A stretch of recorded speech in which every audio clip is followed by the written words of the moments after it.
This is I, Tantus Naravan Dracovin, Lord and Emperor of the Dracovin Empire, and welcome. It is time to continue our discussion on Advanced Dungeons & Dragons AD&D. We were talking about being a dungeon master, and some of the information you might need as a player to understand what your dungeon master goes through. So let's continue talking about dungeon mastering, though.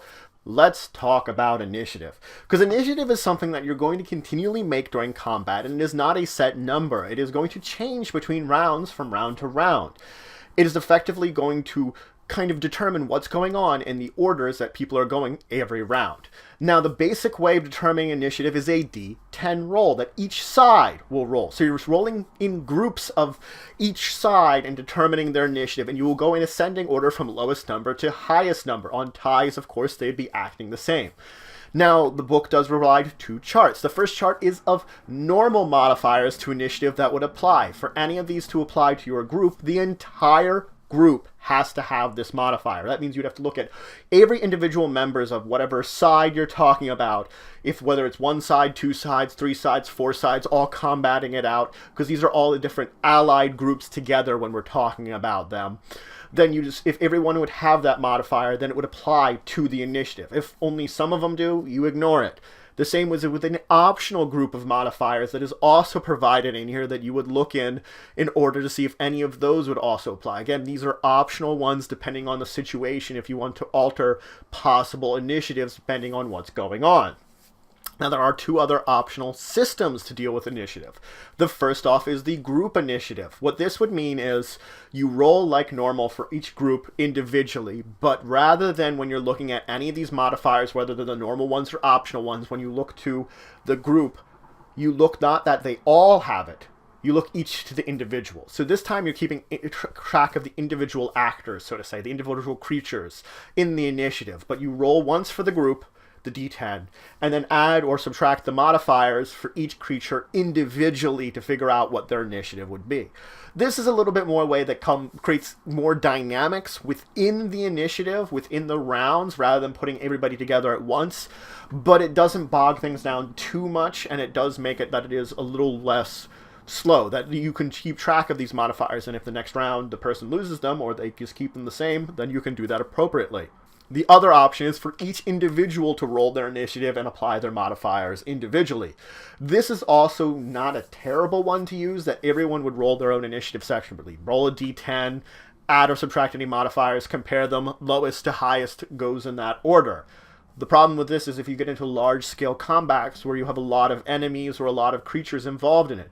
This is usually good for much smaller combats that are, you want that sort of heated dynamic of them, while on the other hand, it would just be terrible if there's if they're fighting 10 enemies and they have, of course, a bunch of followers that are getting involved in the combat, so it's 10 on each side. There's 20 numbers you have to keep track of. It will bog things. Now let's talk about some other things that will affect your initiative. Multiple attacks. Now, there are two types of multiple attacks. Multiple attacks with the same weapon, or multiple attacks with a special group of weapons. A group of weapons would be, let's say, I have multiple attacks because I have multiple types of natural weapons. I have 2 claws and a bite. I would take these all on my turn on the same initiative that I would be acting it on. It would not affect my initiative at all. On the other hand, if I'm at a certain point in my class that I would get multiple attacks with my one sword in my one hand, that will affect my initiative. I get 1 on my turn, and then at the end of all the rounds, after everyone else is active, I can get any extra attacks I would if I'm using it with this hand. So effectively, I get 1 strike, everybody does their stuff, I can continually do the rest of my strikes to finish out the turn. Spells can modify initiative. If I would cast a spell during a turn, it would be at the beginning of my next turn that any kind of modifications to my initiative would occur. But the thing is, spells can also modify initiative based upon their time to cast. If a spell costs multiple rounds to cast, any round which I'm in middle of casting that spell, I do not roll initiative, or I am not participating in that initiative because I am busy casting that spell. It is taking up my full time. If a spell casting time says 1 round, then I start casting it on my turn on the initiative, but it does not go off until everyone else has acted during that turn. So I have to wait until the end for the spell effect to take place. The same could be said for those multiple round ones. It's at the end of whenever the spell would finally be cast that the effects take place. If I am attacked during this time or somehow interrupted, I will lose the spell because I am leaving myself a little open by that. So people could come up and mess with me for casting the spell. Now, there is another optional rule we can talk about. Weapon speed. Weapon speed is an optional rule that each weapon type has a certain amount of speed penalty or bonus, depending on what it is, that would affect your initiative when using it. Natural weapons, of course, don't include any of this. They don't have a speed bonus. It's +0. It doesn't do anything. But any of the other weapons, depending on what you're using, would affect how you're acting in the initiative. If you have a magic weapon, it reduces the penalty you'd be gaining from speed equivalent to the bonus it would have. So if I have a +4 weapon, my speed penalty, my speed effect, would be 4 less than what it would have been anyway using whatever +4 weapon it would have been originally. Now let's talk some basics of attacking. Now the thing is, when you're going to be attacking, first there's a couple of factors you're going to have to know about. First off is if you're using a shield. You're going to have to face the way the shield is. You're going to have to basically say which way your shield is facing for its defenses to work.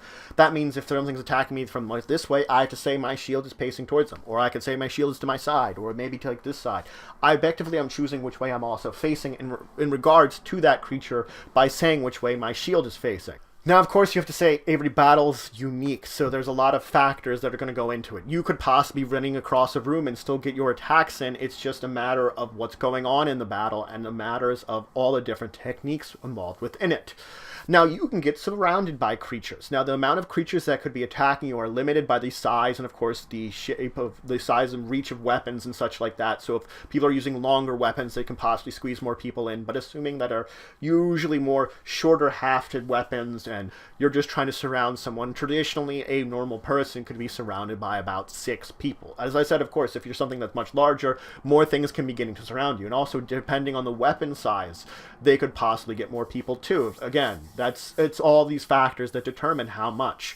When people are facing you, you have to choose which of your opponents you are facing, which one of them are going to be flanking you to each of your sides, and which ones are going to be to your rear. Traditionally, you have 1, 1, and 2 on each side. Again, then it'll be good for facing which way your shield will be going, determining which way these folks will be attacking you from. Now, weapons could need some kind of area in order to use them effectively, and depending on what kind of situation you're in, your dungeon master could say that using the weapon is highly ineffective because of the space of the room and the space in regards to the opponent you're fighting. You might be too close to them to use it effectively, or they could be, just the situation of the room you're in. It might be too confined for you to use it. You have to think that the space that 2 warriors, each with a one-handed sword, will take up approximately the same amount of space as a single warrior with a 2-handed sword when battling. They'll need the same amount of area to do it. So those 2 warriors do have a little bit of advantage, but it's a much smaller weapon. Now, positioning does matter in certain circumstances, like when if someone is attacking you from the rear, you do not get your dex bonus to your AC, and they get +2 to attack you because effectively you're leaving your back open. Now, pole arms, again, have a big advantage because of the reach that they have, the amount of distance you can have from someone away. They do take up a lot of space when using, but you are given an advantageous situation that you can attack someone much farther away from you than you would normally. Now, for a shield, I've talked about just using a shield in front, but you could actually technically protect yourself from behind with the shield if you want. You could strap it to your back. This way, it does restrict you a little bit if you're putting it in a position on your back that would give you defense on your rear. You get -2 to your attacks when you're doing it, but you could theoretically do that, sort of strap it to your back and keep it as a protector. So that's it for today. I talked about initiative, breaking it down more about how you're going to be rolling initiative, about some factors that are going to influence it, and some different times where you're going to use your initiative differently. And then I moved in some of the basics of combat, talking about major positioning of your character and what would you do possibly getting surrounded, the different kinds of space that you're going to need for the various things. In the next episode, I'm going to continue with combat and talking with the targets that you're going to figure and figuring out how you're going to target things, and talking about your generalized movement within the combat and understanding it more how that will work. So if any questions, comments, anything to say, anything you think I left out, please leave in the comments below. Please like, share, and subscribe to support the channel, the Empire, and the work I do. If you want to show some more support, you can check out my Patreon, link in the description below. But regardless, until the next time, I bid you farewell.